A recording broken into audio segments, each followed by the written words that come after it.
الحمدللہ رب العالمین والصلاة والسلام علی رسولہ الامین اما بعد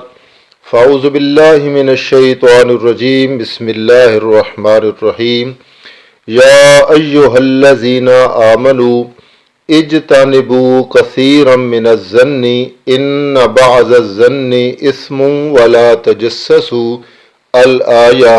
صدق اللہ العظیم۔ انتہائی قابل احترام سامعین ذی وقار، آپ حضرات کی خدمت میں جس موضوع کو بیان کیا جا رہا ہے وہ ہے کسی کی خفیہ ریکارڈنگ کرنا جدید دور کا ایک سنگین اخلاقی اور شرعی طور پر یہ جرم ہے۔ پچھلی وائس میں آپ بخوبی اس کے جو نقصان ہیں اور اس کے متعلق جو فتویٰ ہے یا جو حکم ہے وہ آپ سماعت کر چکی ہیں کہ یہ جرم ہے کسی کو بتائے بغیر اس کی ریکارڈنگ کرنا، جو آج و جدید دور میں جس دور سے ہم گزر رہے ہیں، جہاں mobile phone, recording, video, social media جب سے انسان کے ہاتھ میں ایک طاقت آئی ہے جو پہلے صرف وہ حکمرانوں کے پاس ہوا کرتی تھی،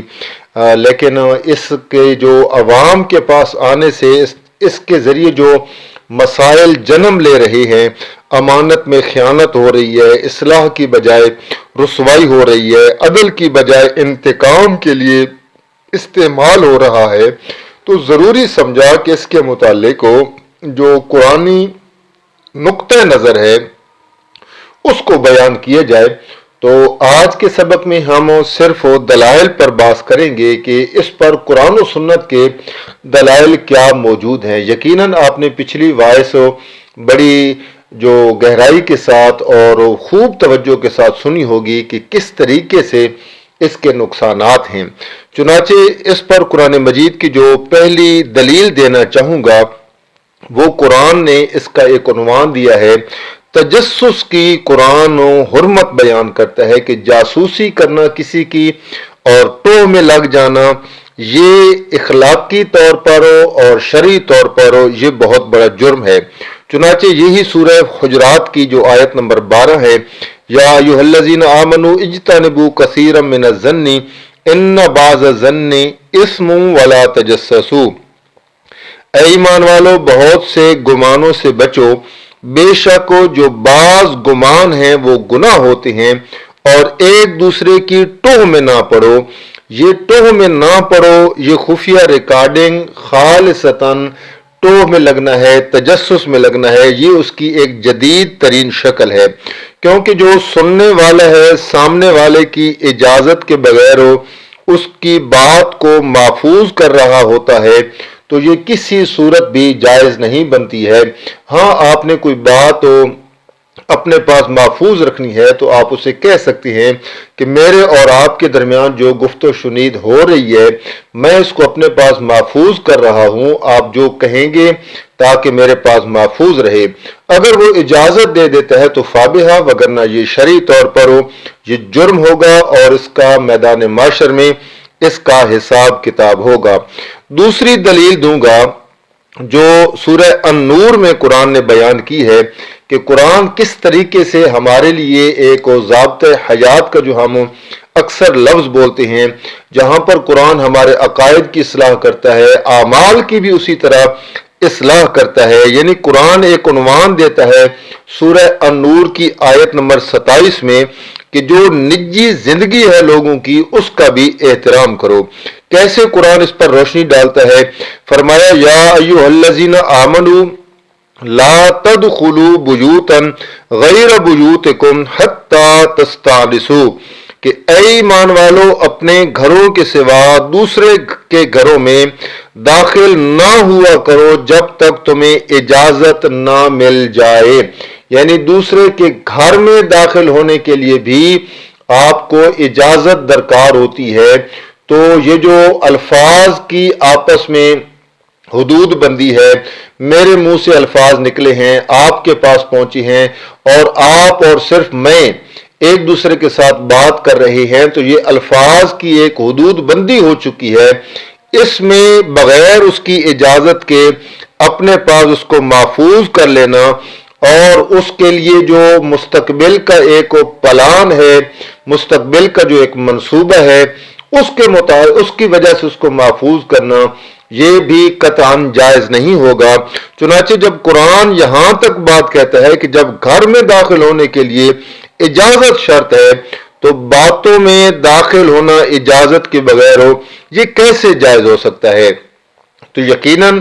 یہ جو آیت ہے، آیت نمبر 27، یہ بھی اسی کی طرف اشارہ کرتی ہے۔ دیکھیں،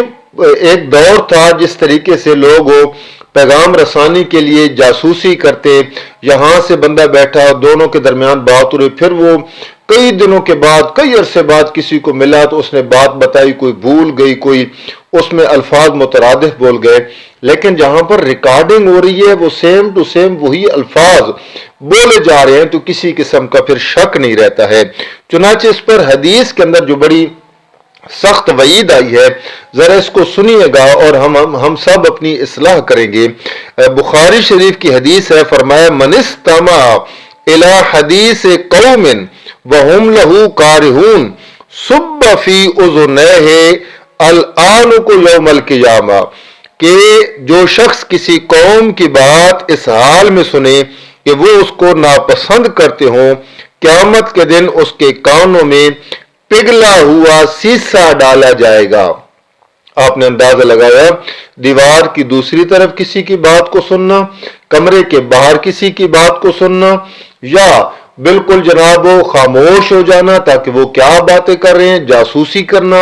اور اس کی بات کی طرف کان لگانا، یا محفل اور مجلس میں اس انداز میں بیٹھنا کہ گویا تو میں کسی کی بات سن نہیں رہا حالانکہ وہ سن رہا ہے، یہ سب اس زمرے میں آتا ہے۔ اور خاص کر جس موضوع پہ ہم گفتگو کر رہے ہیں کہ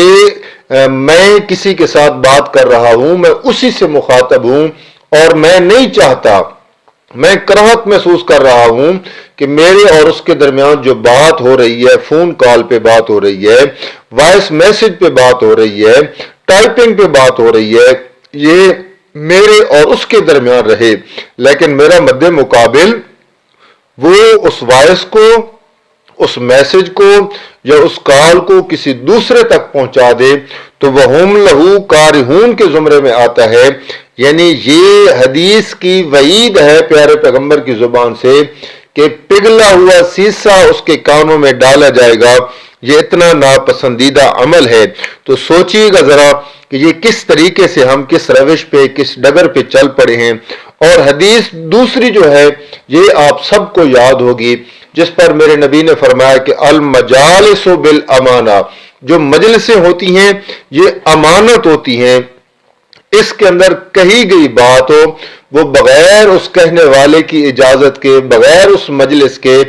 آگے آپ نہیں پہنچا سکتے ہیں۔ جب خاص طور پر کہا جائے کہ یہ ہماری جو ملاقات ہے یہ خفیہ ملاقات ہے، یہ آپ آگے نہیں پہنچا سکتے ہیں۔ انشاءاللہ میں اگلی وائس میں جو جواز کی چند صورتیں ہیں میں ان کو بھی بیان کروں گا، یہ اس سے مستثنا ہوگی، لیکن المجالس بالامانہ جہاں پر کوئی مشورہ ہو رہا ہے اس کو آگے پہنچا دینا بغیر اجازت کے، یہ بھی ٹھیک نہیں ہے۔ اسی طرح فون کال پہ گفتگو ہو رہی ہے تو اس کو ریکارڈ کر کے آگے پہنچا دینا، وائس میسیجز کو آگے فارورڈ کر دینا، یہ سب اسی زمرہ میں آتا ہے۔ چنانچہ جو موبائل ہے یہ آج کے دور کا ایک یقیناً ہمارے لیے سہولت بھی ہے، لیکن ہم نے جو اس سہولت سے جو غلط استعمال شروع کر دیا ہے وہ انتہائی سنگین ہے، اور اس سے کوئی خیر کا پہلو نظر نہیں آتا، بلکہ بربادیاں ہی بربادیاں ہیں، اور انتقام ہی انتقام ہو رہی ہیں، اصلاح نہیں ہو رہی، الٹا انتقام بڑھتے جا رہی ہیں، اور ضرورت سے زیادہ استعمال ہو رہا ہے۔ تو بلا وجہ ایسی ریکارڈنگ کو، ایسے میسیجز کو پھیلانا یہ شرعی بھی جرم ہے، اخلاقی طور پر بھی جرم ہے، اور یہ عند اللہ اس کے متعلق انسان سے پوچھا بھی جائے گا کہ یہ تو نے اس طرح کیوں کیا تھا، کیونکہ ایک امانت ہوتی ہے، اور امانت میں خیانت کرنا یہ منافقین کی علامت ہے، اور جھوٹ بولنا بھی منافقین کی علامت ہے، اور اسی طرح وعدہ خلافی کرنا بھی منافقین کی علامت ہے۔ تو یہ ساری صورتیں اسی بات میں آتی ہیں کہ کسی کی بات کو بغیر اجازت کے ریکارڈ میں لانا یا اس کے میسج کو بغیر اس کی اجازت کے آگے شیئر کرنا، اور میسج بھی جب ان دو کے درمیان ہو رہا ہو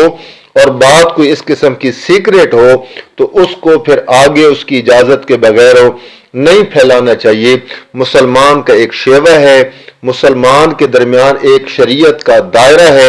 مسلمان اس دائرے کے اندر رہے تو کامل مسلمان بنتا ہے، اس دائرے سے باہر نکلے تو پھر یہود، نصارہ، مجوسی، عیسائی، منافق، مشرک، کافر، یہ سارے جو مسالک ہیں، گروہ ہیں، یہ باہر کھڑے ہیں دائرے سے باہر، یا وہ جب نکلے گا تو ظاہر بات ہے کسی نہ کسی گروہ والی صفات اس کے اندر نشانیاں پائی جائیں گی اور اس کا شمار پھر انہی میں سے ہوگا۔ دائرہ اسلام کے اندر اسلام کا دائرہ یہ ہے کہ جتنا شریعت نے اجازت دی ہے اتنا ہی کرے۔ ہم انشاءاللہ اگلی وائس میں جو ریکارڈنگ کی جائز صورتیں ہیں